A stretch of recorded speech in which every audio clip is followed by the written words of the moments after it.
Have you ever wondered how a small tradition can bridge the gap between two completely different worlds? Today, I want to take you back to a year that feels like a lifetime ago, 1954. At that time, the world was changing fast, but on the dusty plains of Texas, time seemed to move a little slower. I was just 14 years old, a boy caught between childhood and the heavy responsibilities of a man. I didn't know it yet, but that winter, I was about to become part of something much older than the state of Texas itself.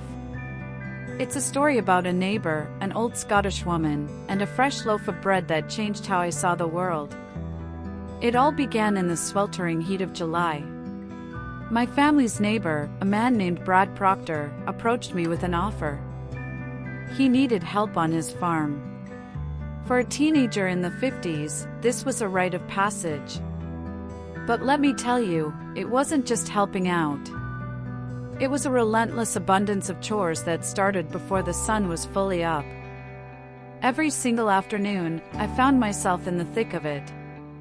The air in the barn was always heavy with the golden dust of hay.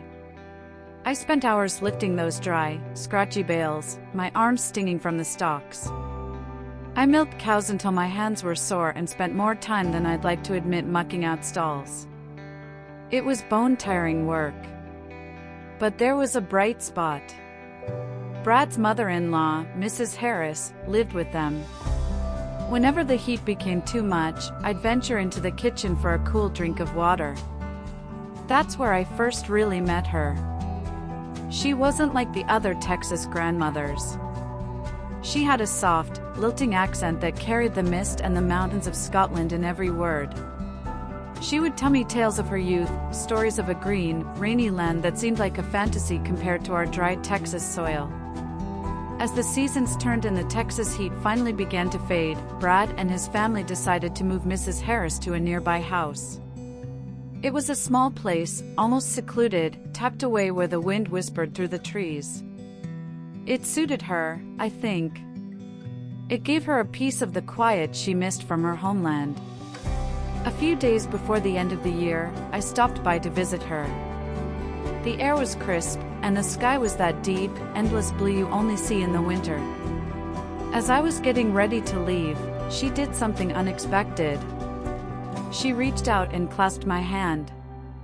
Her grip was surprisingly firm for someone so small. "I want you to be my first footer," she said, her eyes locked onto mine. I stood there, frozen. I knew a lot about farm animals and how to fix a fence, but I had no idea what she was talking about. I squirmed a bit, feeling embarrassed, before I finally found the courage to ask, "Please, Mrs. Harris, what exactly is a first footer?" She chuckled at my confusion, a warm sound that made the room feel cozy. She sat me down and explained that her great-great-great-grandparents had passed this Scottish tradition down through the generations. The first footer, she explained, is the very first person to set foot in a house in the new year. According to the old ways, if a tall, dark-haired man is the first to cross the threshold, he brings good luck for the entire year to follow. She looked me up and down, nodding to herself. "Since you are a dark-haired man, and you're already the size of a grown man, you qualify." She warned me, though, that the tradition was serious.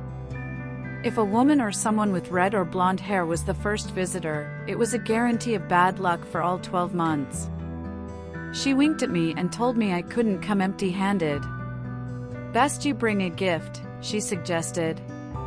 "Say bread, salt, or a lump of coal." These items were symbols of abundance, to ensure the home would always have heat and food. When I got home and told my mother, I expected her to laugh. But she didn't. She told me that we had Scottish blood in our veins, too. She remembered her own ancestors practicing the same customs. That night, the kitchen was filled with the smell of cabbage, carrots, and onions, a traditional soup we ate every New Year's Day. "Why cabbage?" I asked. "I hate cabbage." "It represents abundance," she replied, elbowing me aside to check on the oven. I thought about what to bring Mrs. Harris. I looked at a lump of coal sitting near the fireplace. It was dark, dirty, and cold. I looked at a piece of firewood, but that felt too ordinary. Then, I saw it on the counter, the perfect gift. A fresh, golden loaf of bread, still warm from my mother's oven. It smelled like home.